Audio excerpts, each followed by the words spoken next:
Welcome to Babel's Park, an autobiographical dystopia of a brainless cyber whore. You're listening to Chapter 14. I am just a dreamer, but you are just a dream.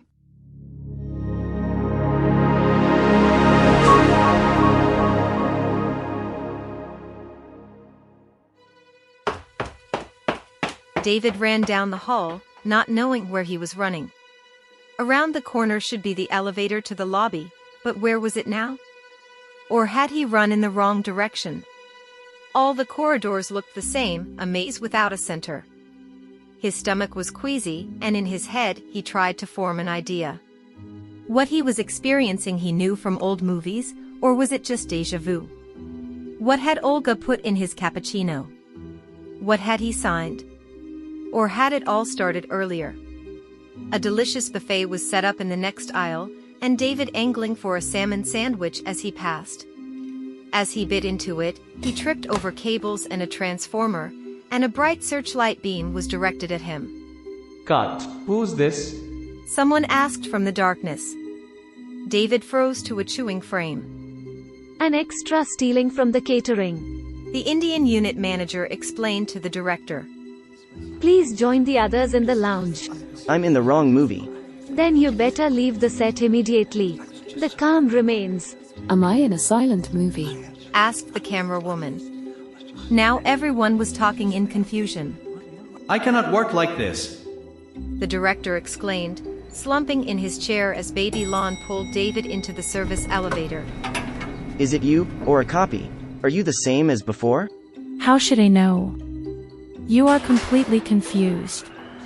Maybe. I don't know where I come from and where I want to go. It all seems like a lucid dream to me. Pinch me. With pleasure. Baby Lon grabbed his crotch. My spirits seem to be rising, so the park must be the nightmare. You mean I'm just a dream? She continued her massage. I don't know. Where are we going anyway? The elevator seemed to have been hurtling down for minutes. To your next gig. David was getting hot. Was it because of the constant stimulation by Baby Lon, or was he already in free fall into hell? Maybe both? What's going on here? His breathing rate increased. Baby Lon licked the beads of sweat from his forehead. Don't you like your fantasies any longer? She kneaded harder. Baby Lon read David's mind. Why do customers always think of their wives before they come? Relax, my darling. His pulse continued to quicken as he rushed toward his small death, almost fainting.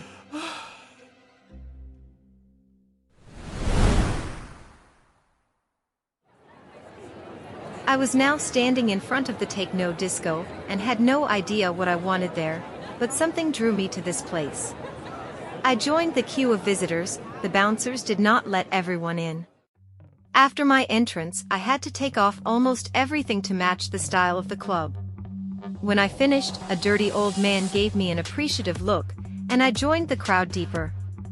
On the dance floor, strobe-lit chicks with dicks ecstatically indulged in African and Brazilian rhythms. The atmosphere was humid and stuffy, but deafeningly aphrodisiac. I went to the bar where patrons were helping themselves from a huge bowl of fresh fruit. There was no shortage of amenities, and much time was spent determining the current market value of one's appearance. It was like the old days, wine, dine, and 69. In no time at all, I had a handful of phone numbers to dial and diddle over the next few days. Some disinhibited contemporaries took the opportunity for hardcore petting right next to me. No time to chill. A sex maniac with glowing cheeks shouted to her dance partners as I watched an underage twin voluntarily being chained to the white wall by two skinheads in black leather pants. In the black light shone an illuminating neon sign with 3 letters.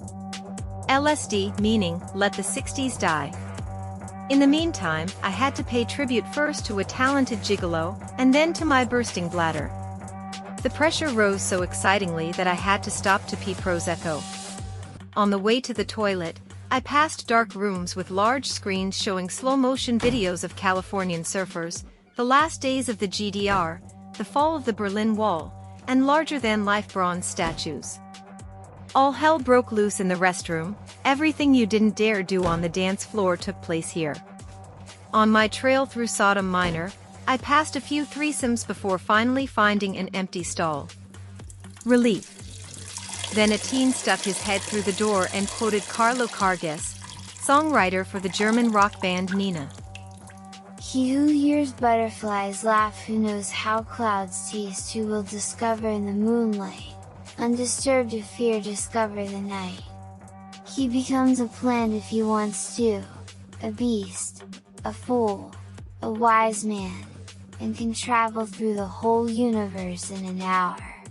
I said. Sorry, as your mind flies by, I'm afraid I have to flush. Back again, I saw Victoria at the bar and approached her.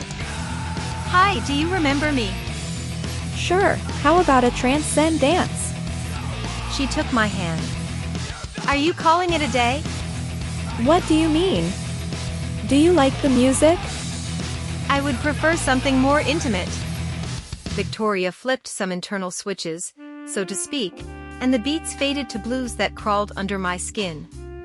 Her hands nestled against my body while we were synchronized by the sound. I hardly noticed the constant caresses around me, as I was already drifting into the timeless zone of my erotic fantasies, where I can rarely think clearly and which at the moment almost prevents me from continuing these records. Even now I am wild about her beguilingly beautiful strawberry lips and could inhale her tantalizing smell, fantastic phantom pains of my posthumous hysteria. Moreover, Victoria seemed to be working herself into a numerical overflow with not a bit left over. I lost all sense of time. For me, this could go on forever. I finally asked her, "How do you feel?" As if I were a part of you. How do you like your self-experiment? My what? Am I a crash test dummy? That is what you humans are all your lives. Didn't you want to escape from that forever? Well, you have arrived. Her system had regained its equilibrium. Only now did I notice that we were alone. The music was only playing in my head. Where did the guests go? Has the disco closed in the meantime? Guests? That was the park staff. They have other tasks now. I couldn't believe it. Jack had staged it all just for me. Another irreversible step toward the realization that I would never get out of self-deception. Come with me. Victoria took my hand again, turned off the light, and my night journey began.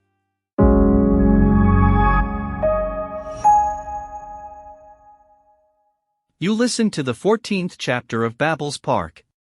In the next episode, Media Victim, Annette is the guinea pig in the Instant Karma show, which features Jack wearing a Dracula mask and fluttering onto the stage in a blood-red robe. Listen to the ad-free version on Apple Podcasts now. To learn more about Babel's Park, visit Dr. Kalasana's website fuckup.coach.